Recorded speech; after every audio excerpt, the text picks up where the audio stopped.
Evening all, GameMasters here, and tonight we are joined with Luke Stratten, creator of Pirate Borg. The Dar seas be matey. calm, so there is no need to batten down the hatches. And for you scallywags whose time shows it to be after 5 p.m., grab your rum, settle in. We'll be talking pirates tonight. How you doing, Luke? I'm great. I spent the first part of the day taking a little bit of a personal break. I Well mistakenly deserved. downloaded Magic the Gathering Arena. So I've been playing Magic for the Nice. first time in like 20, 30 years. Wow. uh and then I- and then I had we did a deep dive into the Maelstrom and kind of like did some playtesting tweaks. So it's going good. Sure. It's going very good. It's probably been at least that long since I've picked up a Magic deck. I've never played the online arena stuff. It's just, I mean, I had I never don't know. before, but dude, it's Yeah. pretty cool app. I mean, like, I'm not, I just kind of needed something. Like for me, everything is always work. I'm always thinking I about know. pirates. Like, I started playing Sky or Elden Ring the other day because I know that it's visually a good Yep. influence for like the Dark Caribbean. It's got that beautiful mix with dark, Yeah. and the monster style is kind of what I like in Pirate Borg. And I was like, I need something that I cannot make about work. And so I'm getting into like I think I'm gonna get my wife to play Bloomborough with me, which is basically like Everdell woodland creature Magic the Gathering. So that's Sure. kind of like where my non-work brain is. So yeah, but Yeah. No, Elden Ring is a fun one too. And I can definitely see vibes of Dark Caribbean in that for yeah, sure. absolutely. Yeah. I think the sickness happens is when you go in and you start going, okay, what helmet do I need to put on that's going to make me look like a pirate? Well, What I think luckily I don't mix the aesthetics too much. Like when I'm like I love pirates, but like I'm picky about them. I don't yeah, want to be a pirate. And if we were playing like Fortnite, I wouldn't have a pirate hat, like sure. they only exist in their world. Like so an Elden Ring, I'm playing like a very, I've got like robes and a big sword, that kind of thing. Yeah, So yeah, yeah. yeah. Kind of a little bit opposite there. So jumping into Pirate Borg, Yeah. it was so I had been real big into Mort Borg, and Free League reached out to me about checking out this new game Pirate Borg a Sure. couple of years back. Sure. So what can you tell me? And I've been dying to ask this really since I got Yeah, I saw it peeking the out book. there. Yeah. Yeah, it's Yeah. kind of Yeah. hiding out here. Yeah. Since I got that several years back or a couple of years back, how did you reach out uh to Free League to get this done? Like Well, I mean, like people ask me this a lot, and like the answer is not very exciting. Like I emailed them. I yeah, like yeah, Pella even wrote a monster for Pirate Borg. And at the time, I only kind of knew the Stockholm Cartel and Morkborg guys. Now I've seen them at a ton of shows and had them on my podcast. But sure. like I had never talked to Pella in person. I was like, hey, like I want to reach out to Free League. Give any suggestions? And his suggestion was email them. Like I didn't even have a connection. I Yeah, think the reality of the situation, which is maybe disheartening to like new creators, is that Pirate Borg did 4,000 backers on Kickstarter before I emailed Free League. Like the PDF was not done compared to where it ended up, but was like I could have gone to print within a few weeks if I hadn't added a bunch of stuff. And like, it just was of the quality of what they were looking for. And I was hmm, using the same printer that they were going to use. And it was, a product like a niche that they don't have. Like they don't have a right, pirate game. right. So I think it was just a logical move for everybody, which I know it's like, oh, if I could just get this one guy's number, like, no, that's not how it works. It's like not such a big company that if something big comes through, they won't find out. Now, I will say, I want to give out to Doug Shute, who was Free League's like convention manager at the time, and he definitely helped like Free League make sure that we got a deal going. He definitely helped Sure. push it along. But the initial thing was just like, hey, are you guys interested? Like, yes, like ping us in a few months. Hey, are you still interested? Like, yes, we are. Like, oh my God. So that's, that's pretty much it. Kind of went from there. Yeah. Yeah. I have started looking at like, okay, what other niches are out there that we could do Borg with? How about Barbie Borg? My Nobody's doing that. It's interesting that you say that, because when I met, my wife goes by B now, but for most of her life, when I met her, she goes by Barbie. She's from the South. So if I There you did go. that, she'd get a real kick out of it. Yeah. There you go. Yeah. So there Yeah. you go. You can take that and run with it. It'd have to be all, hot pink and black, Yeah. Yeah. it's It's like, stylized. I mean, that's I think that'd be it's awesome. like Barbie if she went the route of, Harley Quinn or something, like Right. she's wearing like a Right. leather jacket. She's got pink hair and a Yeah. leather jacket. And she's like, I'm here to chew bubble gum and murder goblins, and I'm all out of bubble gum. Right. Right. It'd be great. Yeah. um, so, guys, the focus of tonight is, of course, to check out the Kickstarter that Luke has going. That was, I, I mean, it's blown ships out of the water. Yeah. This I sucker can't, was, we knew it was going to do like decent because of how many pre-campaign followers went, but like once again we beat our like final goal in the first 2 days or something. So it's been pretty wild. So it's definitely kind of like plateaued so I think we're going to end up closer to where I expected. I think we just did a really good job of like energizing our community to all come out in the first 2 days. Because yeah. it's like Well, it's I mean, yeah, it's going amazingly well. But if you compare it to the Pirate Borg Kickstarter, we don't have, I mean, we have like maybe 100, 200 more backers at the moment. So I think if anything, this speaks to like how much the people who know Pirate Borg love it. right. So yeah. No, I mean the game itself. I mean the base game Pirate Borg is it's so different, and it takes two elements that are just really hot in popular culture. That being pirates and Yep. zombies, Yes. and Yes. it's just that's a formula that is too difficult to fail at. To be Yeah. honest, it's something that I don't know. It's a very cool concept. Uh, you had a goal of $5,000, and Yeah. I saw one advert somewhere. You had surpassed that goal in what, like 5 minutes?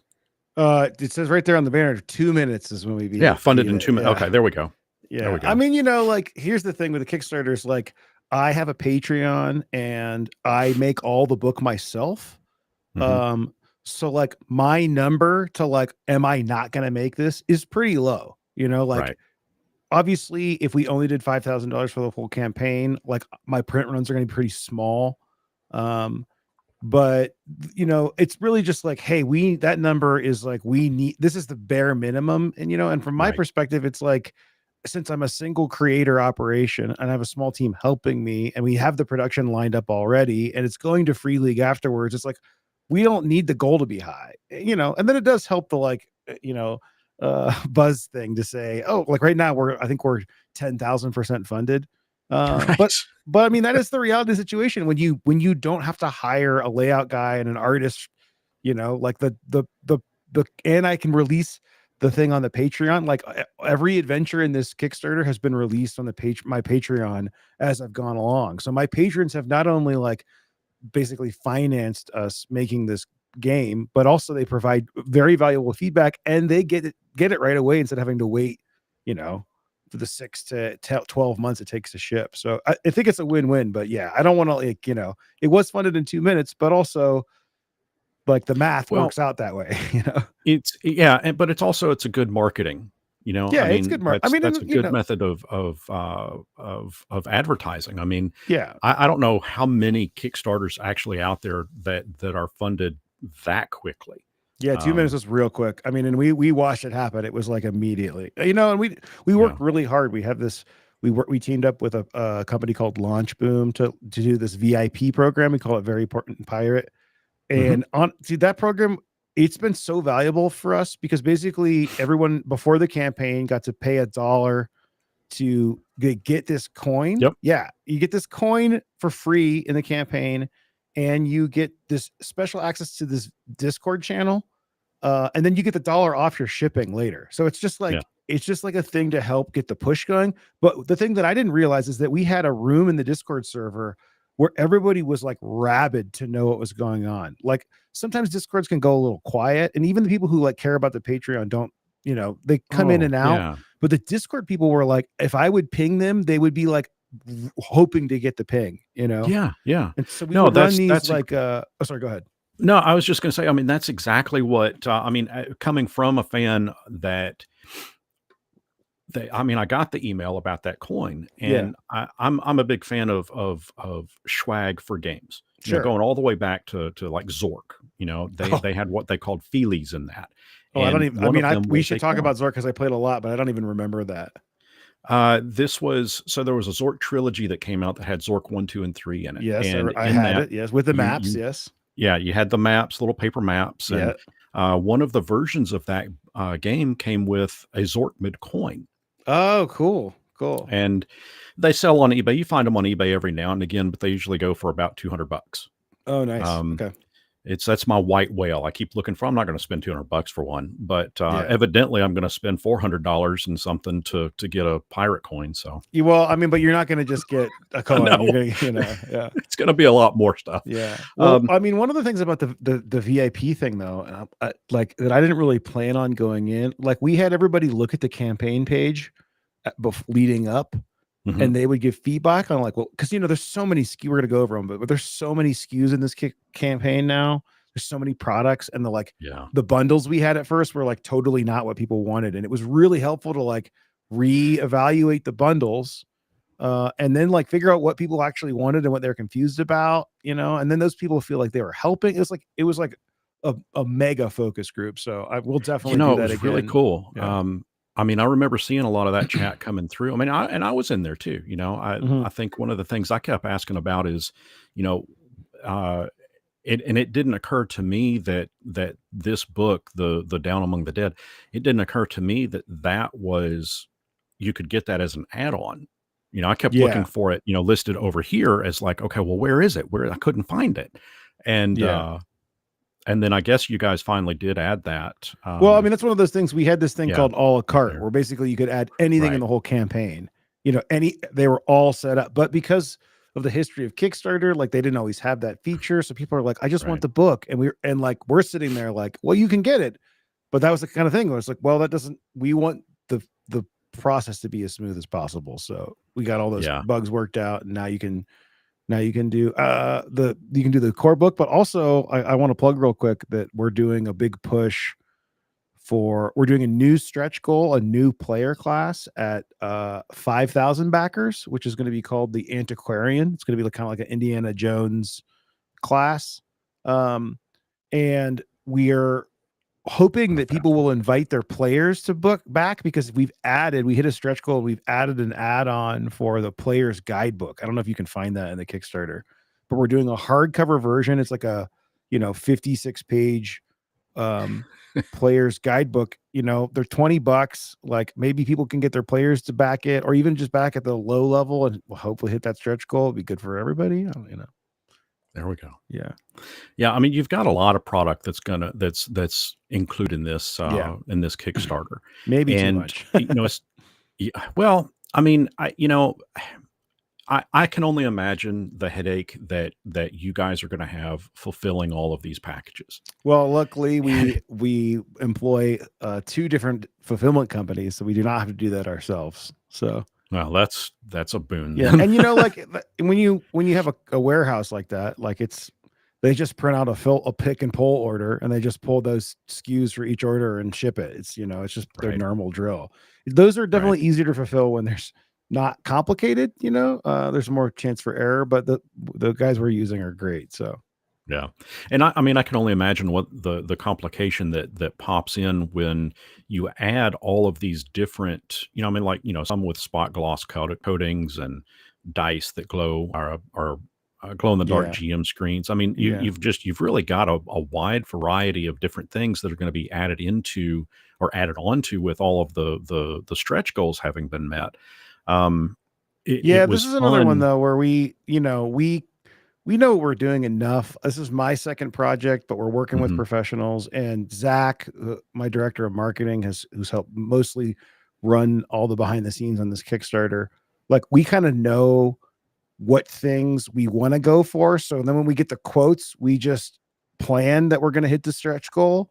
And then if we don't, we'll backpedal rather than, what you don't want to Right. do is like quote all your books without the stretch goals, hit the stretch goals, and then ask your printer how much it's going to cost. That's how you get in trouble. Right. So what we do is like plan. It's kind of both hope for the best and plan for the worst, and the other way around. We're like planning for the best, but that's also the most expensive way to make the product. And then you get what I'm saying. So Yeah, yeah. So when I started, when I did my pledge on this and started watching the stretch goals get hit, this graphic started out. Uh, I think you had it up to maybe 150 initially. no, yeah, the first one was only like three or four of them. Yeah. Yeah, and so how how difficult was it to take this graphic and go, oh crap, I've got to add more to it. Yeah, I mean, I don't want to too inside baseball on this, but like we planned it all the way out pretty far. But Okay. the thing that you change though is kind of like where the numbers are. Just depending on what the thing is, like, and I really mean that. And like some of the ones that are way, way far out that I really care about as a creator, I'm like, Hmm. well, now that we've made $500,000, maybe we can lower a few of those. We don't really do the opposite where we like move them out because Right. like we crushed them, so we want people to get them. But there are some like coming later that we're like, I think we probably had some like $1 million stretch goals that we're going to do earlier. But after I did what you're talking about with the Pirate Borg one, where I had to go in and redraw it every day, and I was like, man, Yeah. I'm just going to plan for it being really, really long. And if we never get there, great. Right. Right. There is this thing too for anybody in the industry or aspiring, like you do want to keep the campaign exciting for people along the journey. And if you just kind of like reveal them all and then it slows down and nobody backs, like people don't have anything to be excited for. And I'm as a fan of these kinds of things, I like the ongoing excitement. It makes the ride more exciting. So, Oh, we there's do, no doubt. Yeah. I mean, yeah, we kind of keep that in mind. Yeah. that first night, when I had pledged that first night, I kept going up.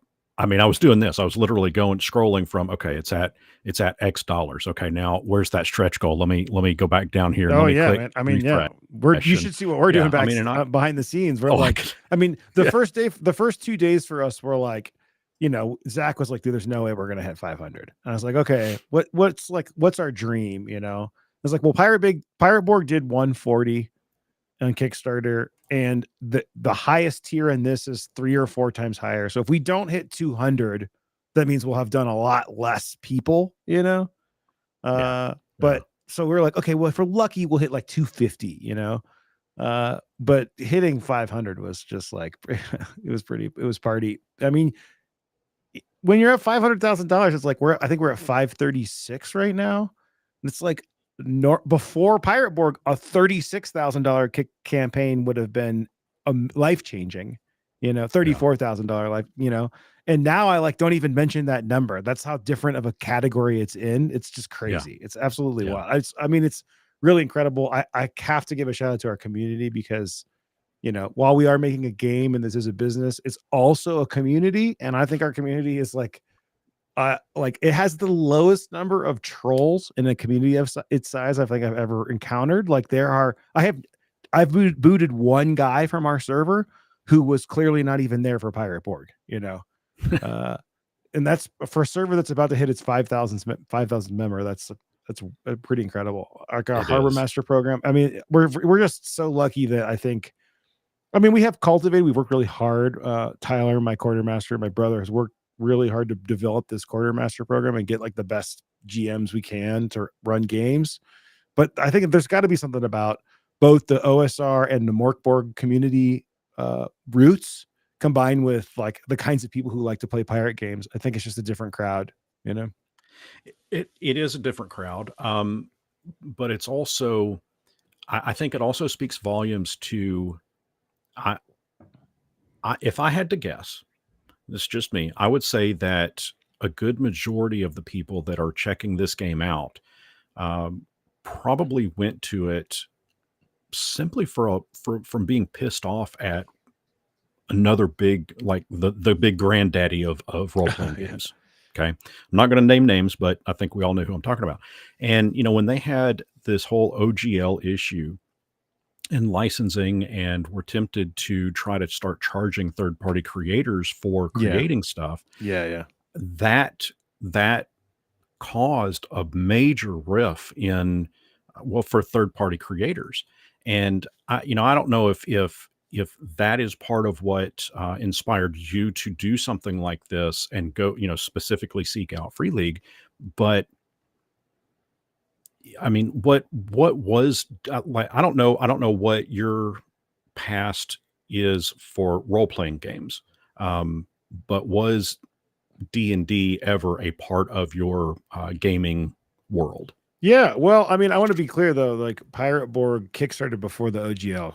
So Mhm. so that wasn't a factor in making Pirate Borg or going to Free League. Like I think we kickstarted in the spring, maybe April of whatever year the OGL went. It was, 2022 was it? 20 oh 20 gosh. I can't even I think it was 2023 is when the OGL hit in Yeah, I guess January. it was, yeah. So we kickstarted in 2022 and then Okay. signed with Free League, and then we actually ended up pushing, and we went to retail in 2020 last year, I guess. Yeah, 2023. Um so yeah, I mean, I play D&D. I have a lot of D&D books. I love Curse of Strahd and Tomb of Annihilation. Chris Perkins is a huge inspiration for me. Um I think they're run by a corporation, which is not a person. It's run Right, by stock shareholders. Like they're making right. decisions based on making money, not what, makes Well, gamers happy. So and I think that's part of what makes, Limithron such an appeal as a gamer, seeking a company to, I'll use the term invest in. yeah. Uh, No, that's fair. I think that's what I'm looking for is a company that and I get it. Everybody's in it to try to make a dollar. That's fine. I want to be a part of something, and I think this is what a lot of your community is. They all want to be a part of something that at the end of the day feels like, you know what? This guy, he gives a damn about me. Yeah, He yeah, he yeah. he cares. Yeah. And we can see it in the artwork, we can see it in the layout, we can see it in well, I mean in look at Discord, we are in a day and age where go back 20, go back 30 years ago, and I don't want to I don't want to overinflate any egos or anything like that, but go back 20, 30 years ago and try to talk to any celebrity out there, any other creator out there. It's not Yeah. going to happen, but with Discord and with Twitter, X, whatever whatever everybody calls it these days, and with Patreon and with YouTube, that there's a connection there to creators Sure. from the customer to the creator. And that's something that I've never understood why more companies don't take advantage of that. What does that do?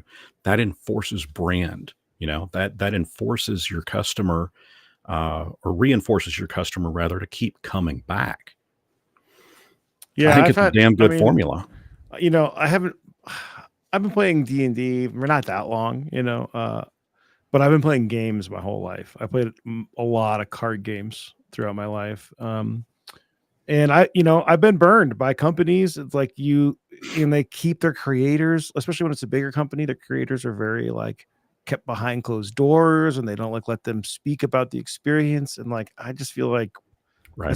that's the opposite with what we're going for. Like we want it to be very transparent, and we do really care. I mean, like when people tell me that they're playing Pirate Borg, it's still like the coolest thing. It's like it's Yeah. not like I mean, and every creator is different. Like some creators like to be more private. Like some creators have very big egos. I have a big ego, but I also have a strong sense of caring about the people who are playing my game, like Sure.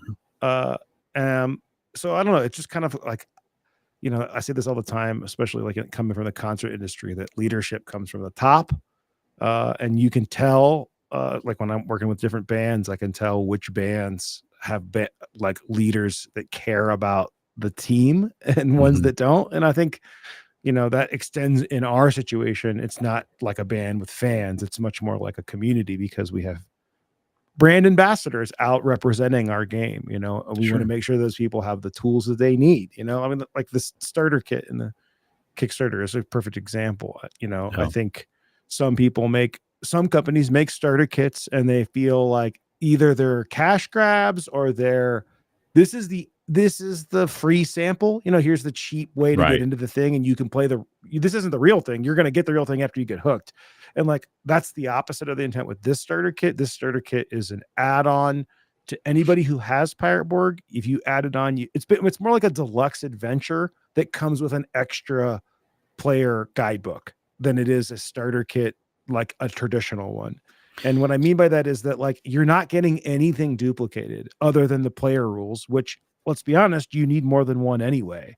Yeah. So when we're making things like that, like I'm really thinking about what do I want as a gamer, out of all the however many Kickstarters I've backed and how many books I've bought and how many games I played over the years, like how many times was I like, man, they really should have done this, or like, I wish I could have bought that, well, with Limit Throne, we just make those things. We just like, okay, Sure. well, I wish we had that thing. Well, you know what? Let's just make it. So like at Gen Yeah. Con this year, I saw the Arkham Horror role-playing game starter kit. And game and system aside, I was like, this has got a ton of crap in it for cheap. And we know how to make stuff now. So let's get quotes for this stuff. I bet we could do just as much stuff because I don't have to pay a team of writers and a bunch of guys to make the battle maps. I already made the battle maps. I'll write a new adventure for it, So it's like, I think it's kind of one of those, like everybody wins, Yeah. and then you get a product to, this is another thing about doing all three. I call it like the three pillars of RPG design: the art, the writing, and the layout, Mhm. especially for an OSR game. Like by doing all three of those, I can really curate the full experience. We don't have to pass it Mhm. around to, oh, the map doesn't match the adventure, like, or the art isn't exactly what I pictured. Like I can do any one of those things first, and I do any one of those things first and have them all work like synergistically. And I think that the experience that you get when you run it, you can feel that. You can be like, Right. oh, wait, I have the map from the zine, but also I'm playing it on Foundry. And this whole map is built with lighting in Foundry. And there's a table that represents it. It's like you don't usually get that. Right. And it just goes back to our like number one motto is just be the game company we always wished existed. Well, and that's kind of what I was alluding to earlier, about the Mhm. big granddaddy of games, and they've just gone way too corporate. Yeah, I mean, And I don't even think it's anybody's fault. I think that's just right, that's no, what corporations do. Like right, they're designed to do that. They're right, literally designed to do that. So right.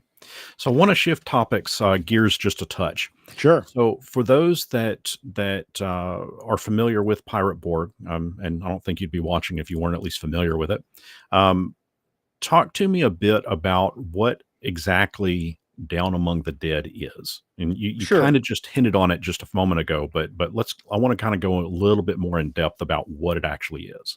Yeah, well, you can't really talk about Down Among the Dead without talking about Dark Caribbean, Hmm. because that's the Dark Caribbean is the setting for Pirate Borg, baked in setting, but it's also the project I've been working on since before Pirate Borg. It's basically a big fat setting book with um, over 50 NPCs and every maps and tables for every island and port in the Dark Caribbean. Big book. It's hopefully will be my magnum opus. It's basically all I think about all the time. After doing Pirate Borg, I really wanted to not go to Kickstarter until the project was done, till Dark Caribbean was done. But it's been 2 years, like I put a bunch of work into it and I had a bunch of tours on my other gig, on my other job, which I've since stepped away from just to do this. I can And, imagine. Yeah. yeah. And so when it came to, I was like, we really need something new. Also, like we're growing as a company, but we don't want like the content to run out. And there's all these other things that I want to exist, like a GM screen and Devil's Luck coins. And I'm a dice goblin. I really want our own dice. All these things Right. that I wish existed, but like we're not going to do a Kickstarter for just a GM screen. Like we want them to be big and impactful. So I had this idea, like, hey, you know what? We're not going to be able to hit we're not going to be able to have a Kickstarter for the Dark Caribbean in time unless I do it way too early and have to write it for 2 years, you know? So I was like, you know what? If we moved a couple of these adventures in the book into Down Among the Dead, into a new book called Down Among the Dead, and we take this other adventure that I'm working on called Into the Maelstrom, which is a vampire adventure that didn't really make sense in the core Dark Caribbean book because it's very like tropey vampires and ghosts and stuff. I mean, ghosts work fine in the Dark Caribbean, but you know, it's very campy Halloween vibes.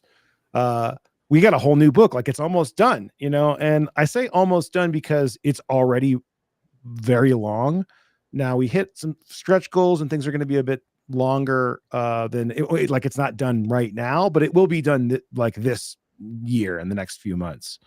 So basically it's shaping up to be an anthology book with 3 large adventures, 1 or 2 like 1-page dungeons. And I mean, if we hit all the stretch goals, I think it'll be 3 new player classes plus 36 new level up options that are classless.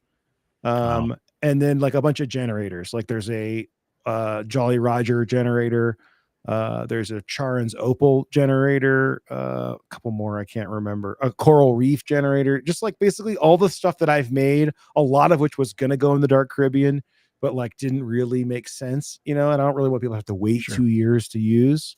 Like we just moved them over into this book. And I mean, I make a lot of content. I'm a workaholic and I guess fairly prolific. I don't know if you can call yourself prolific, but I do make a lot of stuff and I work quickly.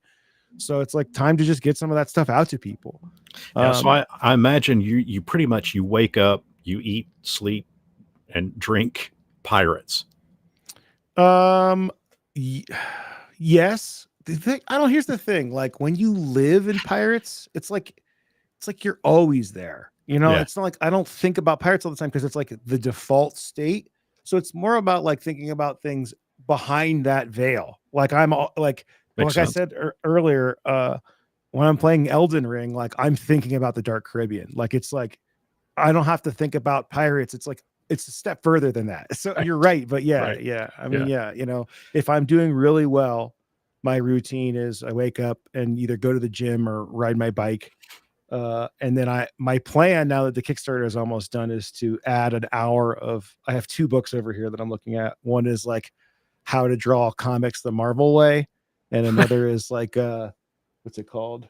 Brigman's like drawing from life. And basically my next goal in life now is like I want to be like Image Comics good at drawing. That's my plan or my Right. dream, I should say. So, but those are like I said, those are all just like I'm going to the gym so that I have the maximum brain like happiness level to be as productive Sure. as possible so that I can make the Dark Caribbean, so that I can make Down Among the Dead. You know, Makes sense. it's Yeah. like Makes I'm sense. absolutely a obsessive personality. It's like it's very, very hard for me to not just be always working on the thing because my job is not a job at all. It's like absolutely a dream thing that I get to make this cool thing and people care about it. But people really care, so I really Yeah. want it to be good, Yeah. you know.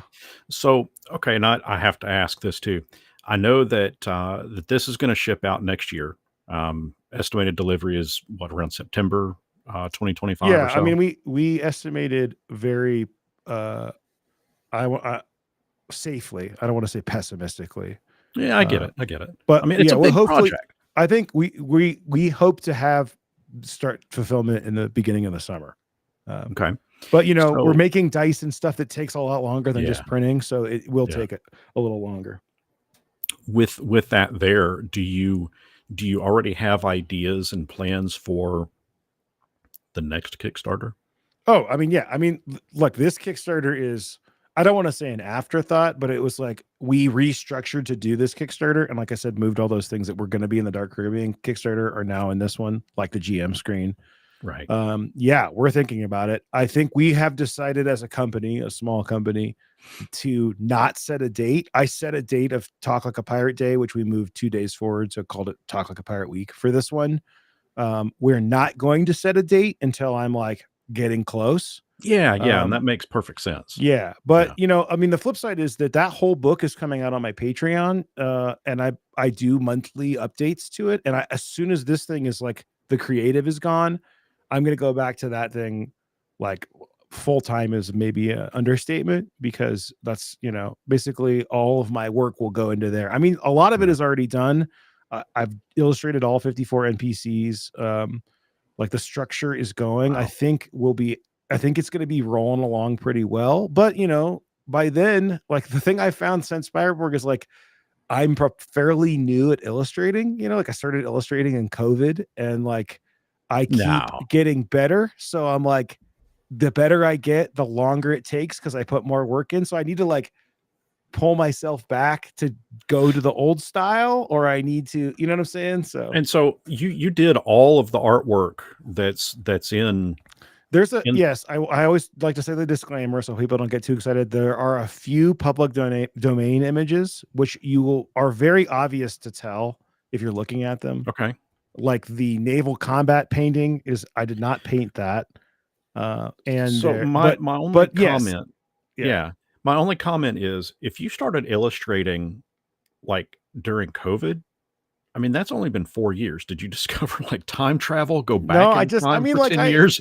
when I was a kid, I really wanted It's to be a amazing. video game concept artist, and I wanted to be like I would just draw Spawn and stuff. And I was really good at looking at Spawn or Mhm. Venom and drawing that, but I could never do it without looking at that. And like I realize now, looking as a 41-year-old looking back, that like, oh, I have a good eye. I just didn't put in the work. I didn't put in the work to teach myself to build those forms. So like over like since COVID, I just like started making these battle maps, and then I Wow. like, oh, and now I know how to draw a ship without like looking at it, and like, okay, now I can draw a barrel, and like now I can draw a It's skeleton, awesome. and like, okay, now, well, let's like hack some public domain stuff, like the swashbuckler, for example, is a paint over of a famous Blackbeard painting. I like painted over a skeleton.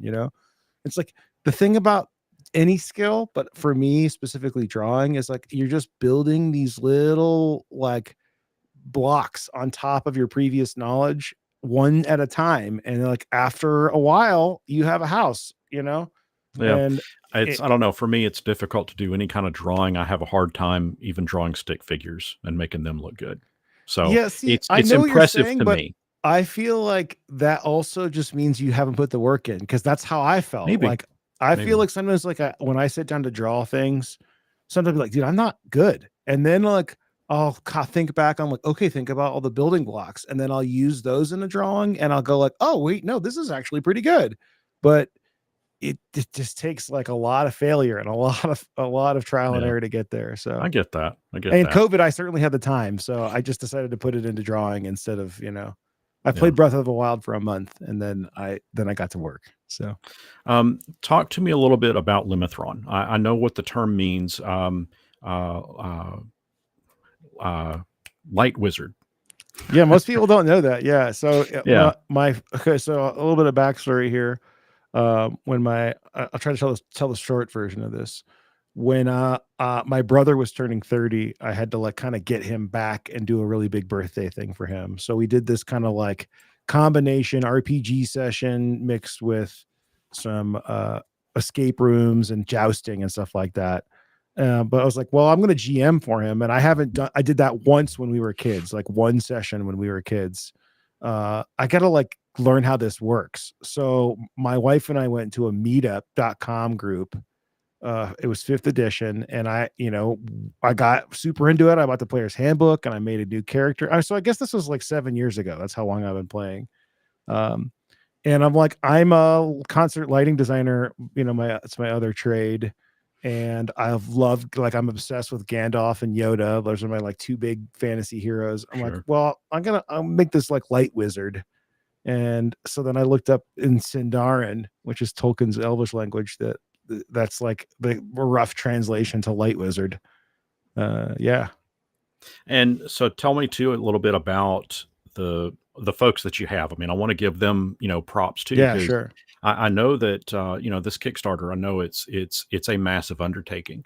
And, I I am a big fan of giving applause to the people that deserve it. And, Sure. I'd love to hear a little bit about, some of your crew, some of your team. Yeah, well, we've got I think I'll give them in order of seniority. Alan was my first hire. He proofreads and edits a lot of the stuff that we make now. He does a lot of That's a our tough social job. media. And yeah, I mean he also does all of our digital marketplace stuff. So like when I make a Patreon release and release it on Patreon, he helps me get it up on the Roll20 store and all the different places that you can get our stuff. Um, then Tyler, who is also my brother, he's my quartermaster. And he was kind of like basically helping me with everything until Zach came on board. But now he's kind of more focused on all of our community stuff. So he runs the Harbor Master Okay. program, which is our reward program for running in-person Pirate Borg games. He also ran our online West Marches campaign that just ran. It ran for about 6 months and then just finished during Talk Like a Pirate Week. He runs a lot of like stream games for us. He does YouTube videos, and he does all our Foundry modules now. So when you get a map from us that's already pre-programmed and lit, Gotcha. Tyler does that. And then Zach is our newest member. We met Zach. Tyler and I met Zach from years of doing conventions, and he was always there repping third-party Morkborg products. And we said years ago, man, if we could ever get Zach on our team, like we got to do it. Well, he ended up, becoming available. So we weren't looking to hire, but we knew that we Yeah. needed to pull the trigger to get him. Like I'm really into like building that, good team vibe. I'm a pirate captain. I got to get the best, Sure. get the Yeah. best guys in my Yeah. crew. So I think we like kind of just took the leap of faith, and I mean clearly that's paid off because he has done. First off, he writes a lot of his own Morkborg adjacent stuff.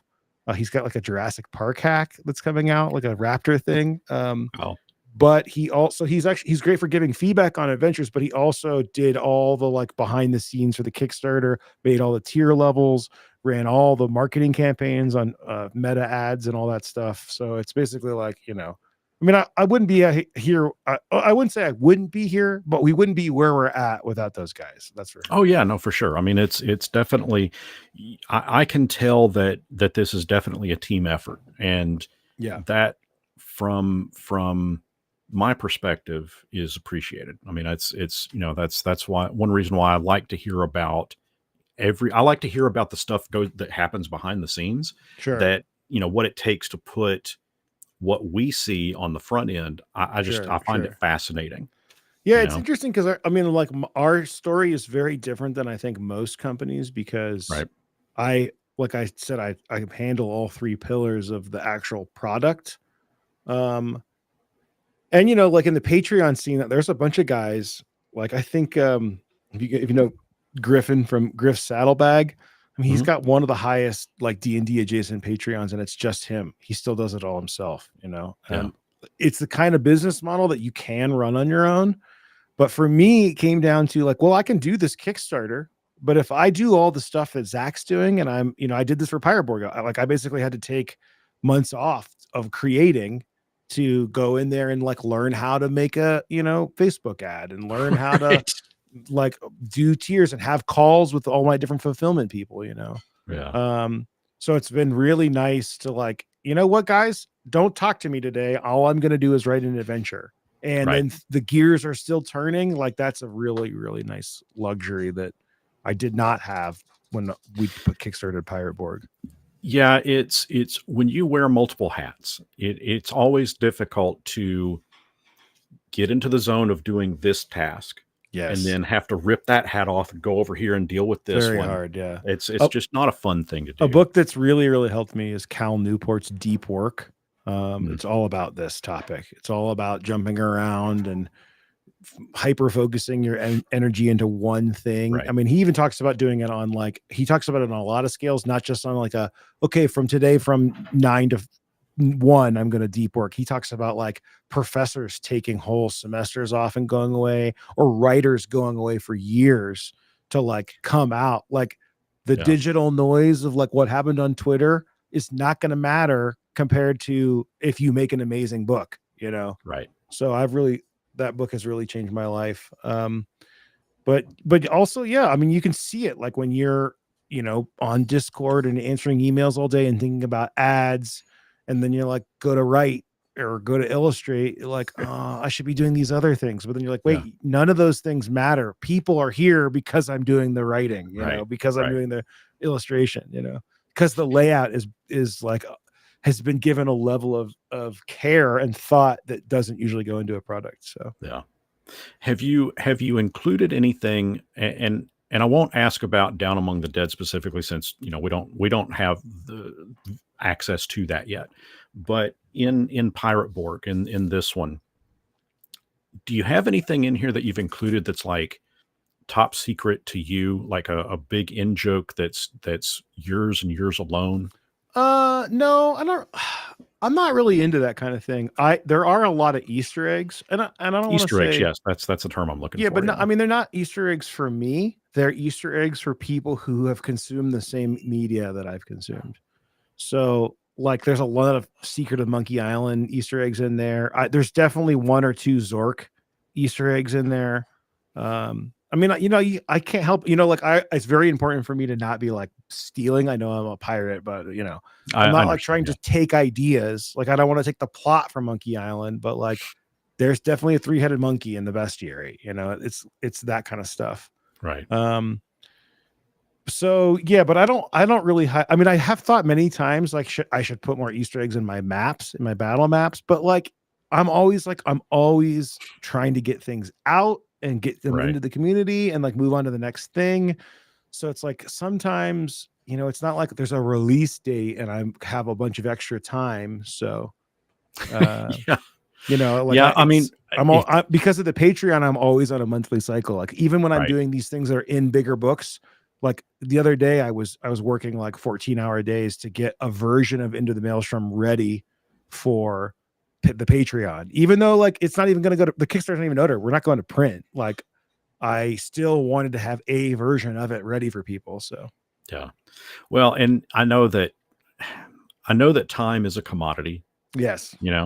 And I know that, especially being on that monthly cycle of getting something out for Patreon. Yeah. I know that there's an immense amount of pressure there to okay, what am I going to put out next week? I have no clue. Oh yeah. I know there has to be a degree of that. I mean, it's not for me. It's never, there's no clue. It's always, there's not enough time. Yeah.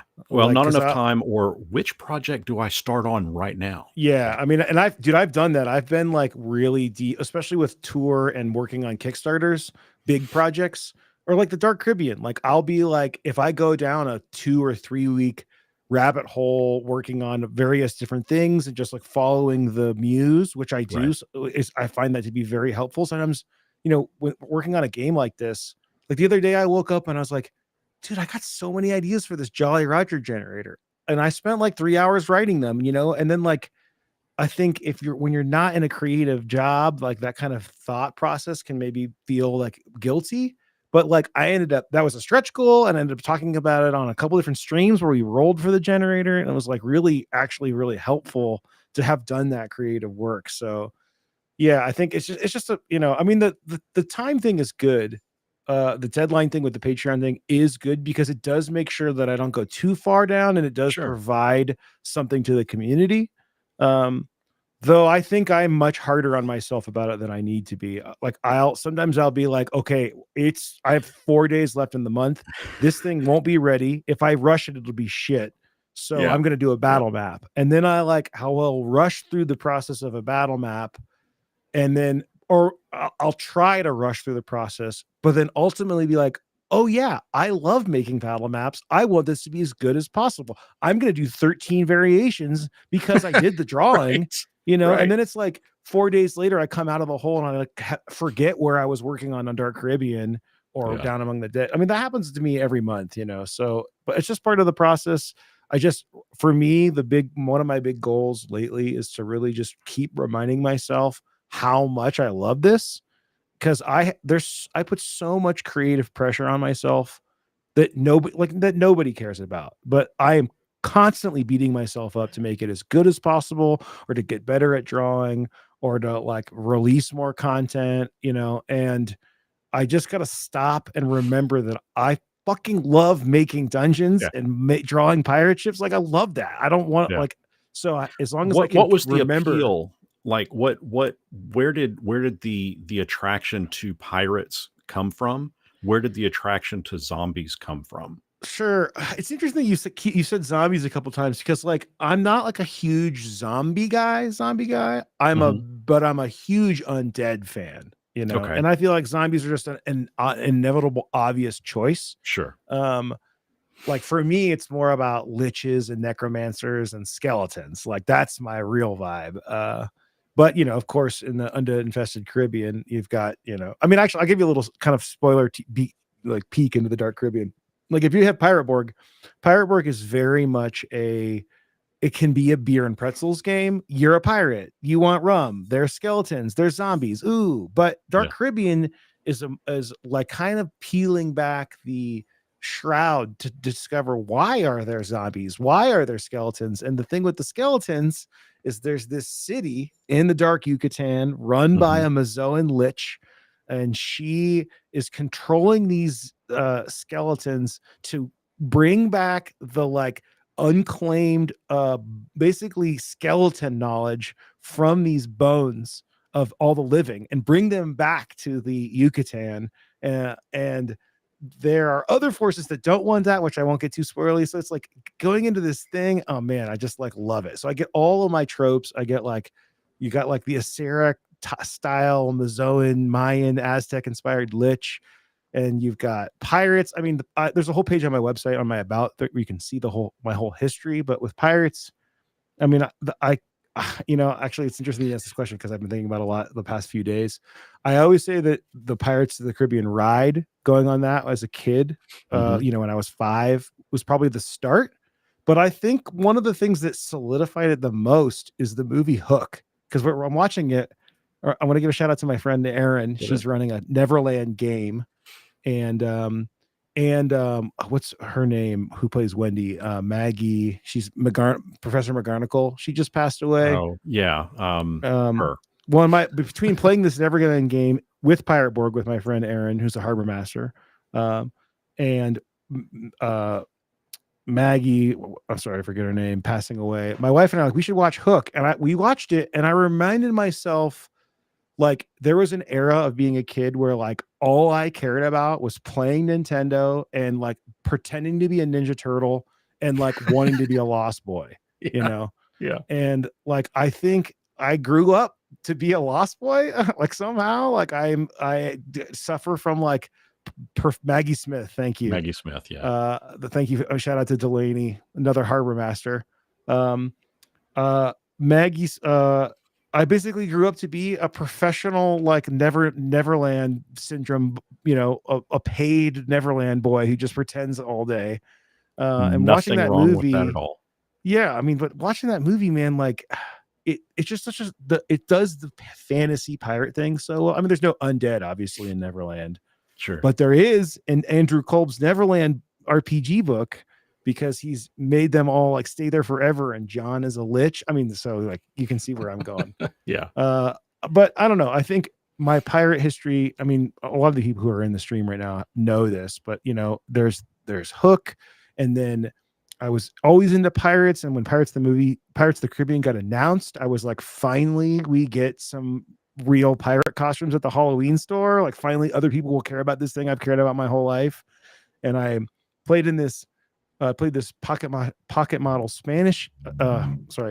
model Pirates of the Spanish Main Punch Out game, and I won a tournament at Gen Con playing it. And like then my band in college would do Talk Like a Pirate Day shows. Like I've always loved the like tropical palm tree, but like there's gold and there's like wooden ships with like canvas sails and like I don't know. I just love it all, man. It's like it's my happy place. I mean, I want to be clear.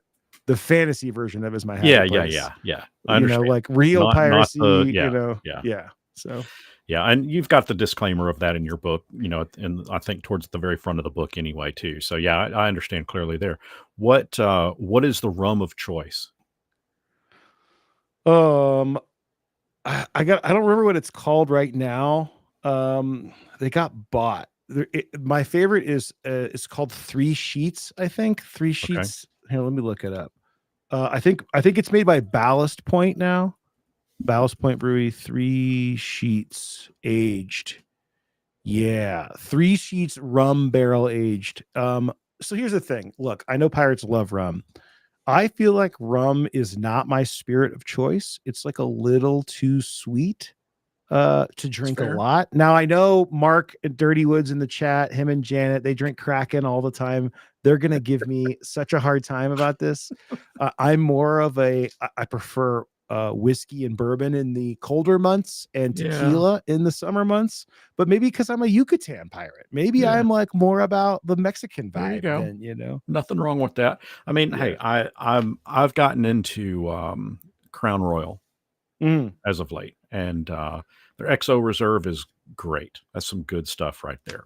yeah. Um, I mean, I have a bottle. I still, once again, if anybody here knows who sent this to me, I have a bottle of what's it called? Crown, and I can't remember what it is. Someone sent me a bottle like months and months after the Kickstarter to my house of this really nice like English rum, and nobody ever confessed to who it was. So I'm like, I have this mystery bottle that I've been drinking that's really delicious. So are you sure it was actually rum?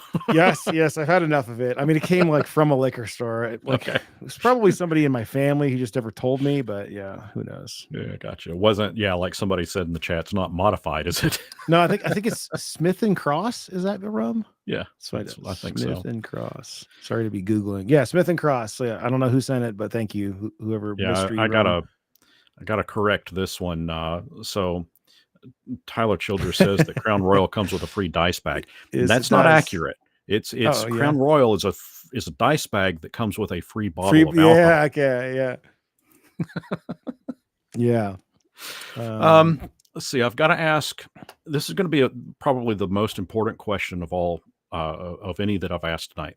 But before I do want to point out everybody. The whole purpose of tonight's chat was to showcase and feature the Kickstarter, Down Sure. Among the Dead, and you've seen the banner running across the bottom, the ticker there running across the bottom.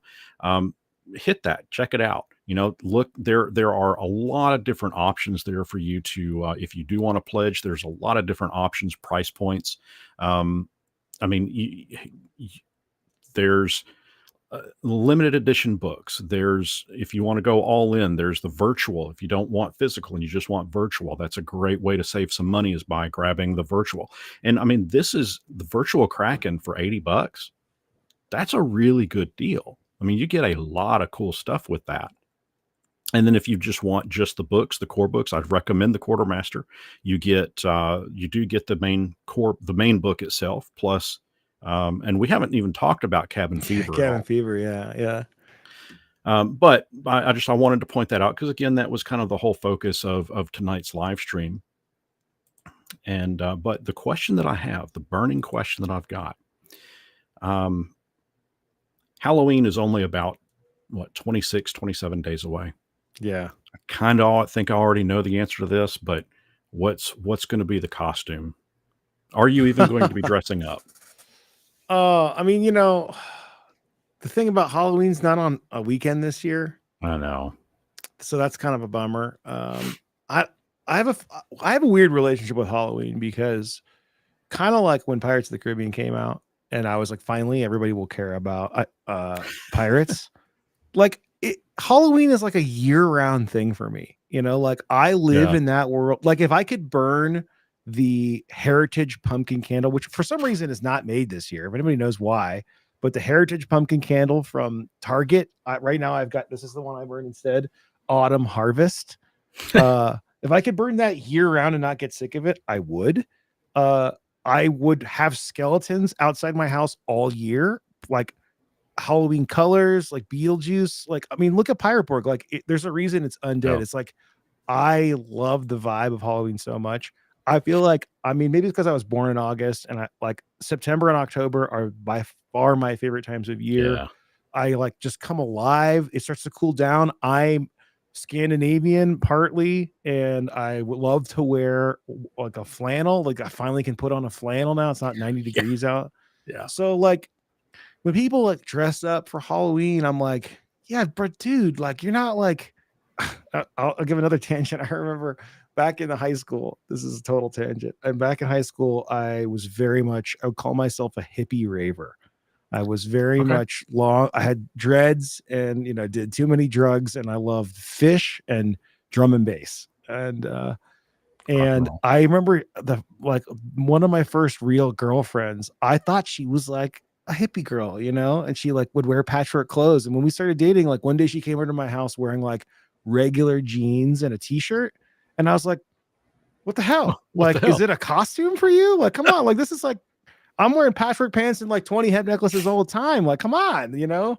And like, I'm not saying Halloween's like that because I really like that it comes once a year, you know, but there's a part of me that kind of feels like the rest of the world is like finally getting in on my, you know, what it should have been the whole Right. time, you know.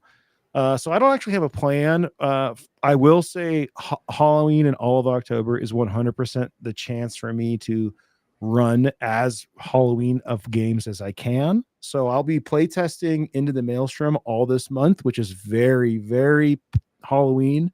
But then on one of these weekends, I'm going to be running Shadow Dark Ravenloft. Big departure. I know. Uh, so yeah, that my costume will probably be more of an RPG one this year. Well, and so that's a good segue. So where can people find you? I mean, I know that you know, you've got your Discord, you've got I would argue I'm actually probably hard not to find. I'm at Limithron everywhere. yeah. Pirateborg.com. Yeah, I mean, I think the best single place to go would be our link tree, which is, you know, whatever the URL for link tree is, like linkt.ree, I think, /Limithron, because that'll take you to the Kickstarter, to the Patreon, to the website, to the Discord, all those places. That's definitely the best place to find And find for me. those of you in the chat, if you want to do just a simple copy paste, that right there should get you Yeah, right there to you go. the Yeah, and to I'll, the I'll give main a shout thing. again because Delaney's talking about it. We're pushing to hope we want to get this thing as high as we can. We're well more than happy with where the dollar amount is. It's, you know, I don't like to brag too much, but it is the highest funded Morkborg adjacent project of all time.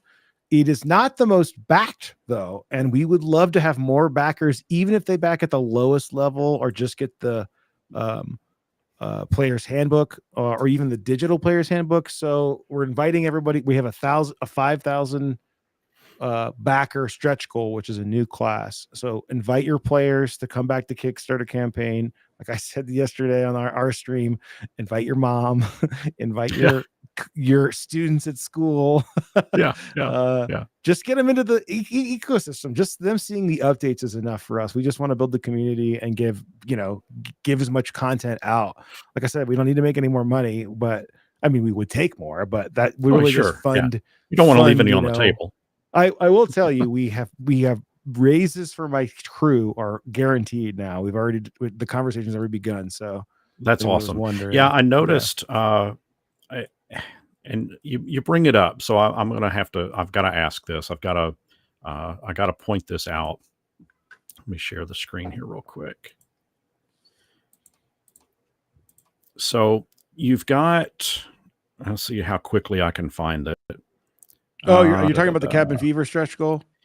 Yeah, yeah. So right here at Yeah, 210,000, you had extra bonus to the Cabin Fever teams, So and I'll I, just give this plug real quick because the cabin fever is basically this jam we ran earlier in the year that was a third party content jam, and it went so well and the interest was so good we decided to print it.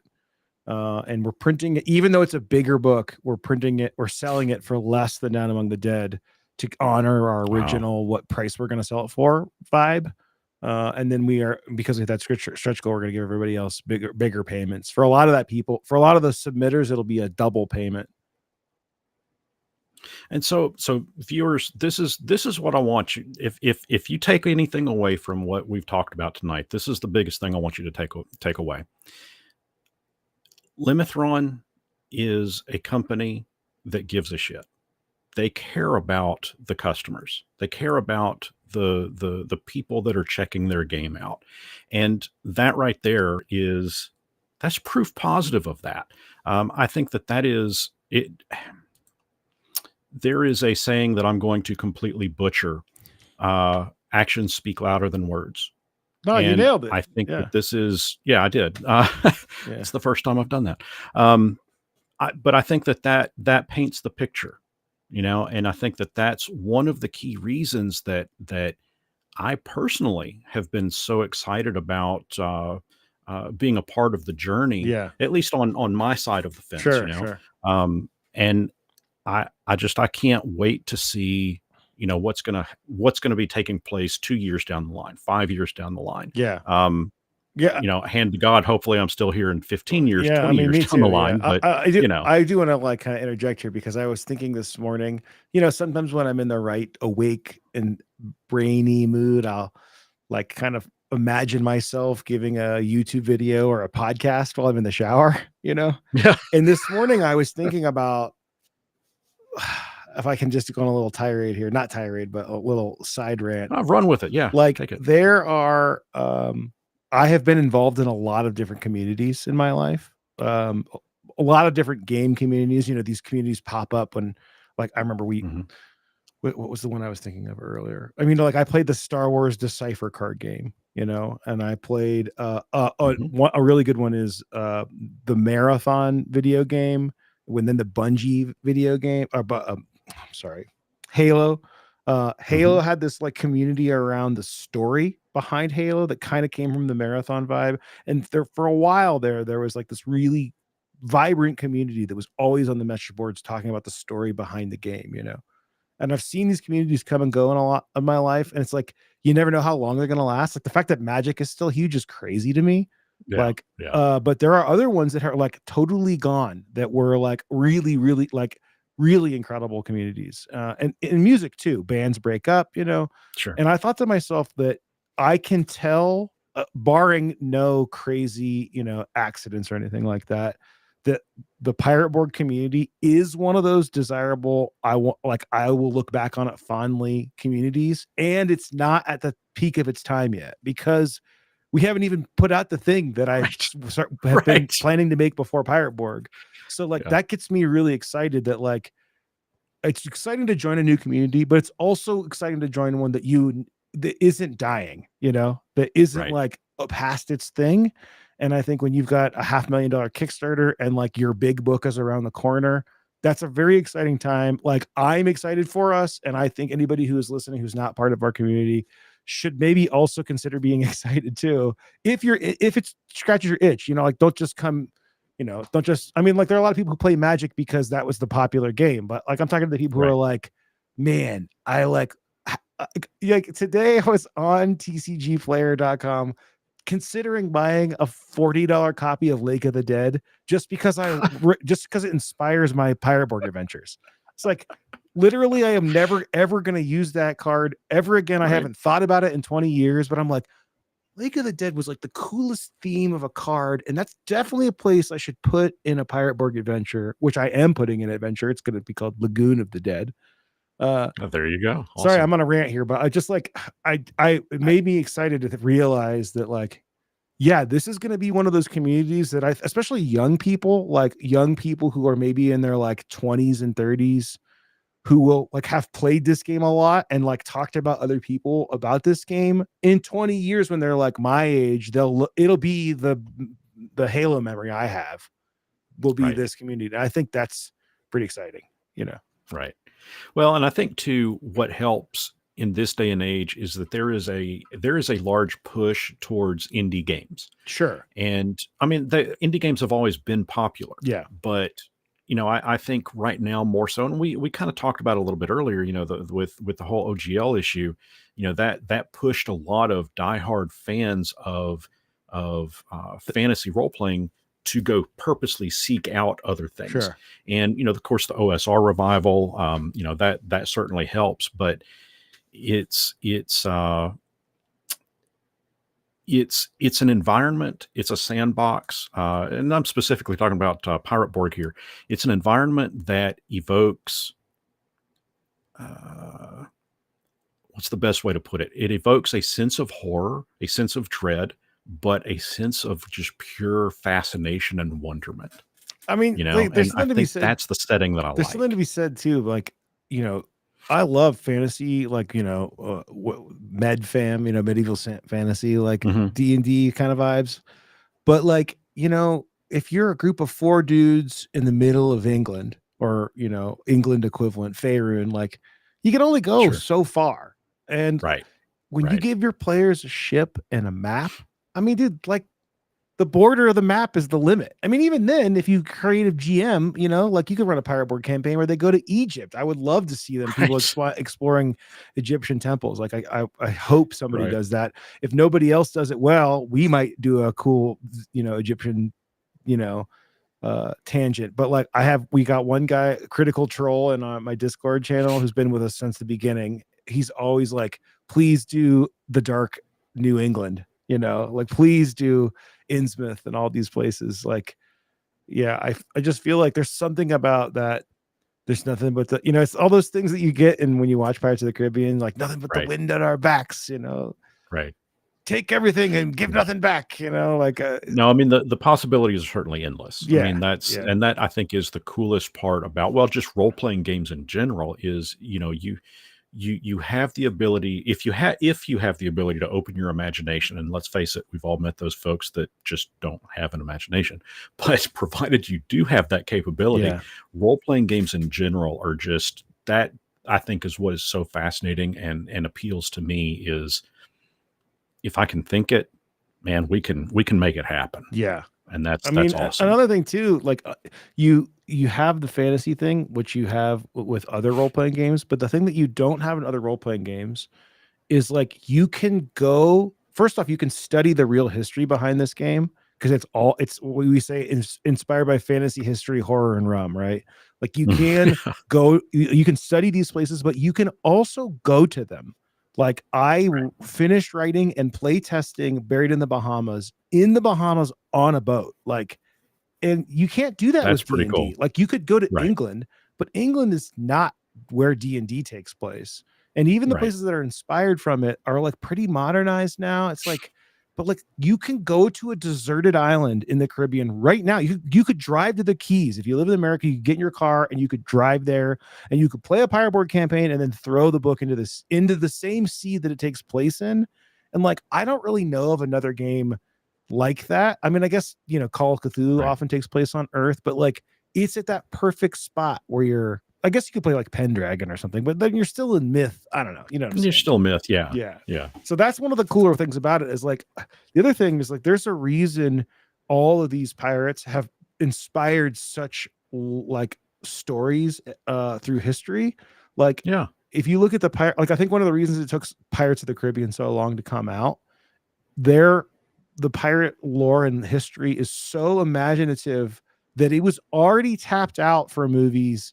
Like, as soon as they could start making movies, they were basically like, oh, let's make a story about Henry Morgan, like Captain Blood. Like, let's go find that Captain Blood Yeah. book. We're gonna make that, Earl Flynn. Like, they made so many of those because it's just like, then the 90s show up and they're like, okay, well, we made all that. I guess we'll try Yeah. what Cutthroat Island. Like, oh wait, no, that wasn't. We missed the formula. Like, so I think people who are born like I am, 70s, 80s, 90s, may not really realize the reason that pirates aren't as big now is because they're such a big thing for so long that we're just in a, like, kind of a downswing, So, Well, maybe it's the beginning of an uptick, I mean, it certainly you feels know? like it from our perspective, but I think we Yeah. need another good. What we need is, like, we need HBO to call me in 3 years, and they're like, Right. Luke, listen, Rings of Power, Game of Thrones, they ain't got shit on the Dark Caribbean. Like, what's it gonna take? And then when we get the Game of Thrones, like 6-season Dark Caribbean show, boom, then we'll be riding high. I mean, can you imagine? I mean, I'm at the point now where I can imagine it, because I guess I need something to imagine. I already quit my dream job to make pirate role-playing games. So. I get that. Well, hey, listen, I'd be remiss if I didn't admit that, seeing the concepts brought forth in this being put on a big screen to watch weekly. Yeah. I mean, that would be fun. Dude, like Black Sails, people love that show. And I think it didn't really get the audience it needed. People love Pirates of the Caribbean, but it's like, well, you need a new IP, and it's like, well, if they can make a D&D movie, I mean, like, it could happen. I just what? It could happen, sure. It could definitely happen. I'm not above dreaming, like, what's that stupid saying? Like, you like shoot for the moon, and if you fail, you land amongst the stars or whatever. Maybe they'll never make maybe the HBO will never sign a Dark Caribbean TV show, but maybe we'll make a video game. Who knows? Like, who knows? Well, I'll tell you this: there was you guys had a contest for a shanty. To have the just a song created, and let's see if I can. Well, I don't want to bring it up because there's whole copyright issues with YouTube and doing that. Are you talking about the shanty that won the Cabin Fever? Yeah. Okay, so like it wasn't even it was not a shanty contest. Oh, it was not. He just made that, and it won because it was so good. Yeah, it was a phenomenal. Yeah. So holy shit, that thing was just. I mean, I watched it 4 or 5 times. Oh yeah, I mean, dude, I got a little teary eyed because it was like, it's called So Many Ways to Die.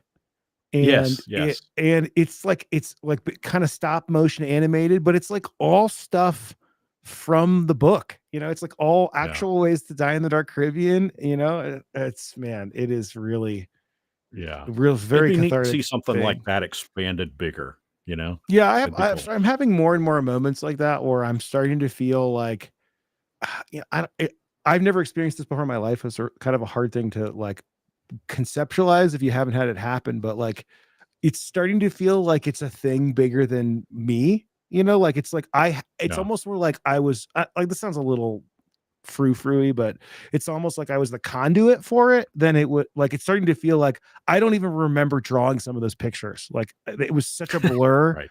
And then now when I go places, like we were in vacation for my wife's 40th birthday, we did a Germany trip, and we went to a random game store in Nuremberg, and they had 3 copies of Pirate Borg on the shelf, and like I see pictures like that, and I'm like, this cannot be reality. Like how can it be that I like made this stupid thing I wished existed, and now you can literally buy it like all over the world. So I mean, I don't know. That's in my thought, I guess, but it's pretty wild. No, I mean, it's awesome. I mean, it's neat to, I know that it's a neat thing to experience, dipping your toes into a larger world. Sure. Sure. And I wish the best of luck with it. My eyes are definitely going to be on the Kickstarter. I think you've got, was it like 13, 15 days left? Yeah. And that we've heard a bunch on it. The normal planning metric is you do the first third in the first couple days. Mm-hmm. And then the second third is in the next 25, 28 days. And then the last 2 are the final match. Right. I find that like, I find it hard to believe that we would cross $1 million. Like, I think that's a little bit out of the realm, but if that metric holds true, that's what we're targeting. And that's just the fact that we're even in that conversation for a game that's not based on an IP, that's not based on D&D. I mean, I guess it's like extrapolatedly based on D&D. I mean, you could say that about almost any role playing. Yeah, I mean, you are rolling 3d6 down the line, and you're rolling a d20, but it's like it's not an OGL game, Right. Like it's very heartwarming to me. It's very wild that like something. I mean, I think it also speaks to my credit on making something that you care about. I think people can sense that I care about this. That it's not just like, I want to make a game. What should I make? It was like literally like I made it because I wanted this thing to exist. I was struggling to make D&D fit my pirate world, and then just kind of doubled down on the grimdark part. It was like, oh, this is way better. Like, yeah, you can start without an arm and you have 1 hit point, and then roll a new character and you're a monkey now or a rat. Like, Right. you can't make a rat in D&D. It just doesn't work, Right. like, so I don't know. It feels very, very surreal to me. So Yeah. No, I can see it being surreal.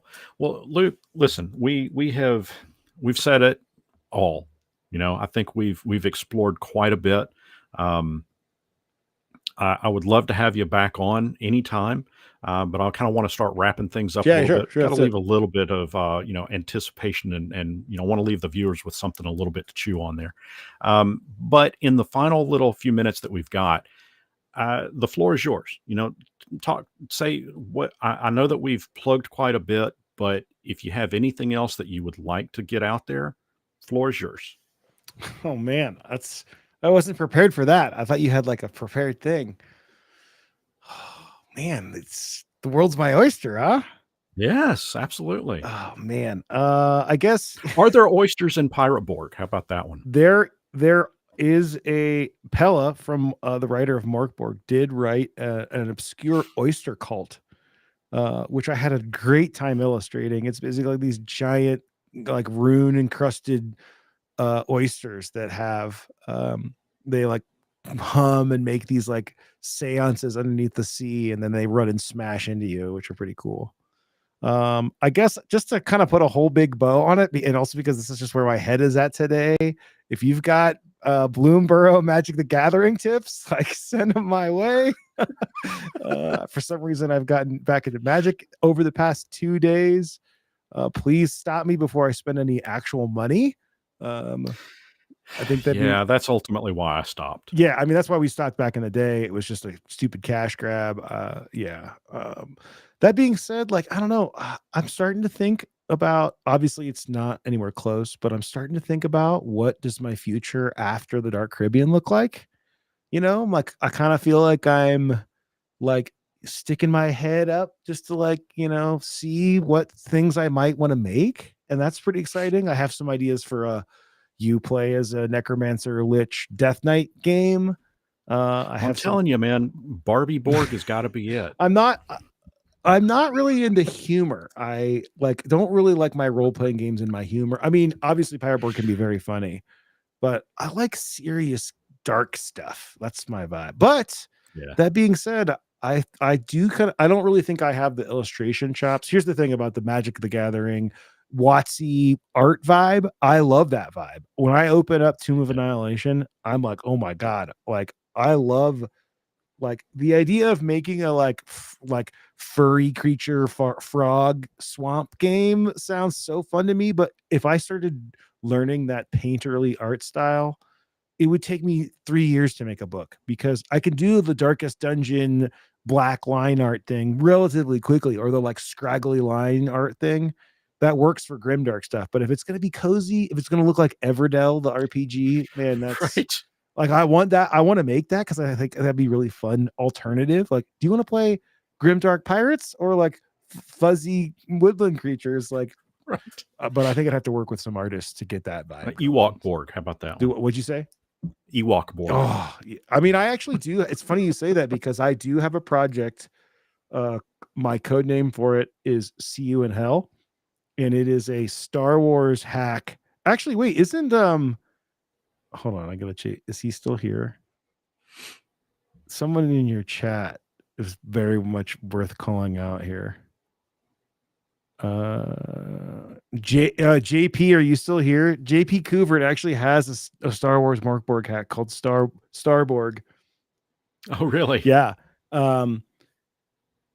So I actually have. Oh yeah, there he is. Right, JP Couvert. So he has a hack, but I had started one that's nothing like his. His is very cute. Mine is all old school Star Wars black and white comic book style art. You can't play as a Jedi. It's Rogue One. It's Empire Strikes Back, Star Wars hack. It's 100% not for commercial. I will probably only ever give it away to friends. Don't ask me for it. You don't ask for it kind of thing. But I am a lifelong Star Wars fan. But I was running some old West End Star Wars at Gamehole last year, and got to combat and was like, this, I do not, my GM brain cannot run this. So I switched to running it in Pirate Borg cyborg vibes. And I was like, I should write this down. So yeah, that's the end of my ranting.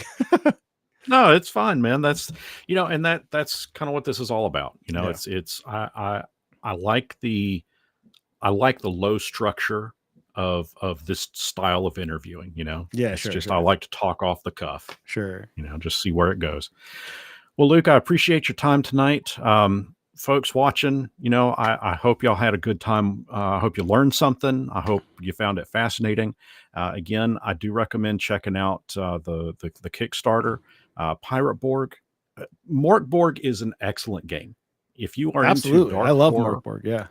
Mort Borg is awesome. And as an extension, Pirate Borg is beyond kick-ass. Yeah, it is a lot of fun just too. to tap onto that, I do think Pirate Borg is it has grown and is its own thing in a way. I mean, it was things I was already working on with the rule system of Mort Borg, rather than it has its own identity, Right. And I think just like having Borg in the title does kind of make it, people assume it's just a Mort Borg hack. And I think just remember, if you haven't played it, that it is its own thing as well. Oh, yeah, it is definitely its own thing.